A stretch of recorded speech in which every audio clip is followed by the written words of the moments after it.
Halo, assalamualaikum warahmatullahi wabarakatuh. Ketemu lagi dengan saya, Juli Dwi Saputra.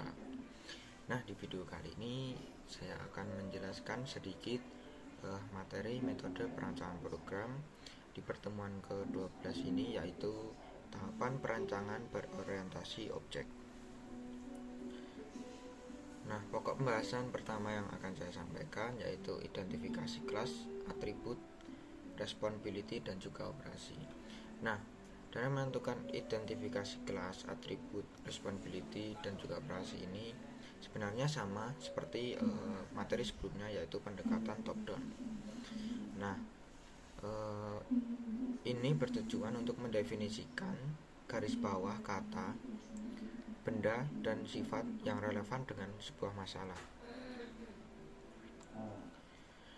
Nah, dalam menentukan identifikasi kelas, atribut, responsibility, dan juga operasi, di sini ada sedikit ada contoh, yaitu dalam menentukan kelas ini terdapat contoh payslip dan juga payroll. Nah, dalam kelas payslip ini terdapat 4 atribut. Yang pertama ada abnum, yang kedua pay rate, yang ketiga housework, dan yang terakhir weekly pay. Nah, dari keempat atribut tersebut mereka mempunyai masing-masing responsibility.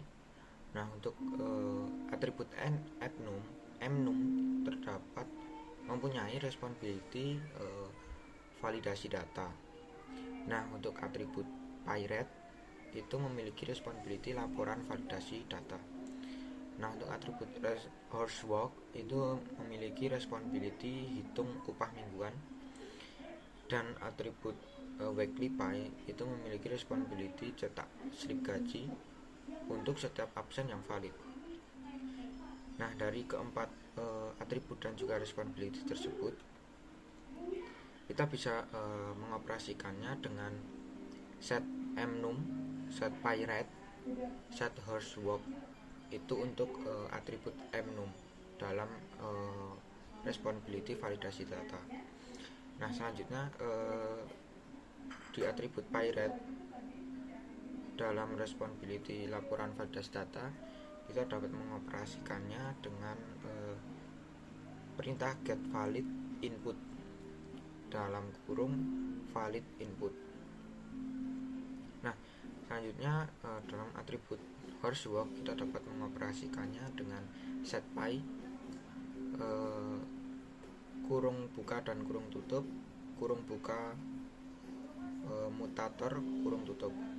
Nah, selanjutnya weekly pay kita dapat dalam atribut weekly pay kita dapat mengoperasikannya dengan print pay slip, tutup buka, kurung buka, dan juga kurung tutup.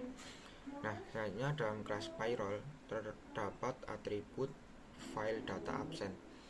Nah, dalam atribut file data absen ini memiliki responsibility baca file data absen. Nah, kita dapat mengoperasikannya dengan runtime set dan juga run. Nah, selanjutnya menentukan hubungan antar objek dan juga kelas. Nah, berdasarkan pernyataan masalah diperoleh dua kelas, yaitu penggajian dan juga payslip. Nah, objek dari kelas penggajian ini menggunakan sebuah objek dari kelas payslip. Nah, hubungan antar kelas digambarkan dengan notasi UML. Nah, selanjutnya perancangan algoritma untuk operasi menggunakan desain struktur. Nah, setiap operasi dalam kelas itu memerlukan penjelasan langkah demi langkah, instruksi yang menghasilkan perilaku yang diperlukan oleh kita.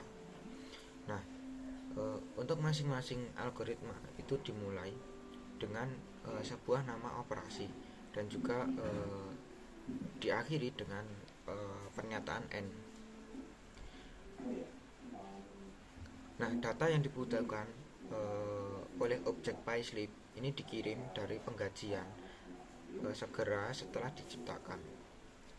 Dan M-number, weekly pay, valid input, horsework, dan pay rate dapat dilihat untuk setiap operasinya. Nah, selanjutnya konstruktor payslip dapat menggunakan mutator untuk diperbarui nilai-nilai atribut. Nah, namun jika data tersebut tidak valid, nilai tidak akan diperbarui. Nah, mungkin juga diperbarui dengan data yang tidak valid. Nah, selanjutnya konstruktor itu menerima input yang dapat memanggil standar konstruktor sebelum pengaturan nilai atribut. Nah, objek eksternal perlu mengetahui tentang validasi payslip dan juga upah mingguan yang dihitung. Nah, selanjutnya mengembangkan tes atau menjalankan algoritma. Nah, dalam langkah terakhir adalah mengembangkan kelas yang memiliki operasi dengan algoritma seperti baris utama pada program prosedural, menjalankan algoritma dengan membuat kelas yang berisikan algoritma utama.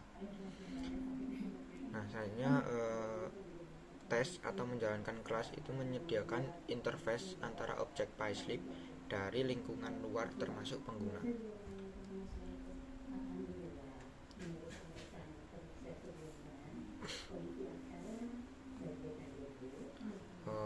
Selanjutnya mengembangkan. Nah, adapun skema dari mengembangkan tes atau menjalankan algoritma, yaitu kita bisa memasukkan mengidentifikasi input, yaitu di sini terdapat contoh input yaitu berisikan data absen, M-number, horsework, pay rate. Nah, untuk proses berisikan baca data absen, buat payslip dari data absen, selanjutnya cetak payslip yang valid. Nah, untuk output berisikan cetak payslip, selanjutnya pesan kesalahan untuk payslip yang tidak valid.